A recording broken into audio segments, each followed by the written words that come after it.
It is now official. Michael Bloomberg jumping into the Democratic race for president. The former New York City mayor announcing his candidacy yesterday in a written statement on a campaign website and a tweet that said he is running to defeat Donald Trump and rebuild America. That's his slogan, Rebuild America. Bloomberg planning to launch a massive ad campaign in key primary states, spending something in the order of $35 million. Joining us right now to get us up to speed on some of the biggest talkers of the morning, Joanne Lipman, Distinguished Fellow at the Institute for Advanced Study, and a CNBC contributor. Ed Lee, New York Times media reporter, CNBC contributor, and former employee of Michael Bloomberg himself. For Mike himself, yeah. Back in the day, right?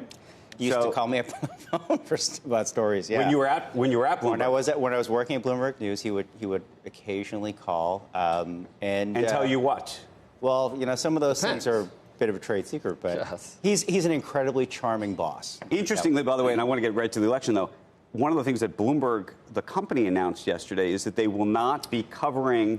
Well, they'll cover him. They will but cover him, but they won't be doing any sort of real investigative or deep dive. Or any of his other, any of the competitors. Well, in the Democratic field. You can't not do him, and then also. But they said they would still continue to cover the president, so they would do investigations into the president. But not he's not a direct. He's not a direct competitor. If Bloomberg wins sort of then they'll stop. It is a distinction without a difference. Exactly. To say that you're going to not cover the Democratic candidates, but you will cover the president. Right.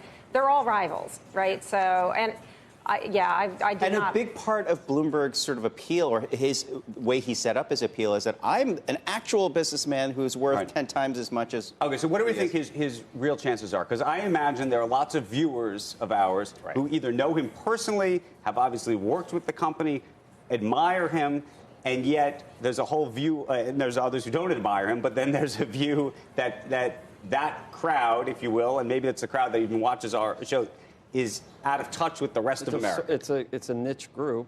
He's got a lot of flanks to protect. He's got the way I looked at it was I don't know how many of the 63 million deplorables go his way, some maybe. Then take Hillary's group. And how many that would be fractured? Does he get half? Some of Hillary's voters are Elizabeth Warren supporters probably. So he's got a lot of flanks. He's got right in the middle. He's got elitist New York types that think he's a great mayor. But I can't imagine a billionaire is the answer to the Democratic Party's search for the perfect candidate. Warren, who is that's what I mean. I actually think the really interesting question here is whether he could somehow capture the younger voters, because if you look at his philanthropic activities since leaving office in particular, it's all of the sort of hot buttons for younger voters. It's climate change, it's coal, it's guns, it's women's reproductive health. Right. So he's kind of hitting every single hot button topic for younger And he's voters. been doing that for years, so it's not as if something that he just all of a sudden kind of got on. What do you make of the idea of skipping some of the primaries? Some of the early primaries? Is that as a strategy? It is bizarre to me. I'm just really curious to see where. I mean, he has great advisors, and he's certainly not a political neophyte. He's got a lot of money. But he also would not do well in those early states. So it sort of makes sense to say, okay, let's skip them. You know, but then he's going to go to Texas. Is he going to do well in Texas? Is there enough money you can spend in the early states or in Texas to where Mike Bloomberg becomes the favored candidate? Well, what kind of money are you talking about there? Is there enough? Well, he's got all I know of he the does. money So if that he spent $1 billion, not $30 million. I don't know if it's about how much money you spend as much as it is about can he get that kind of enough crossover appeal that you feel that people feel that he is electable. Don't you think young voters What listen? the Democrats want is somebody who You don't think Donald AOC Trump. represents young voters? Would AOC in your wildest dreams ever warm up to Mike Bloomberg? No, Can't she imagine hasn't that. supported Elizabeth Warren either. Yes. Because she's even left of her. She's Bernie. I think his best She goes chance left is of they her. get to the Democratic National Convention, and there's not I think clear there's gonna- winner. I don't know. there is It goes a to a contested bigger contest. political And calculus. it's different. Yeah. Bloomberg is a very practical person ultimately, and I think his entering the race at this stage with all of his money, I think he presents a formidable force. At the same time, I wouldn't be surprised if ultimately what he's trying to do is negotiate a platform for the Dems. Remember, he's running within the Democratic Party, not as an independent, certainly as a Republican, even though he once used to do that. So I think he's ultimately in it to negotiate whatever he can to either adjust. Is it, though, a everyone's problem that platform. Wall Street likes him?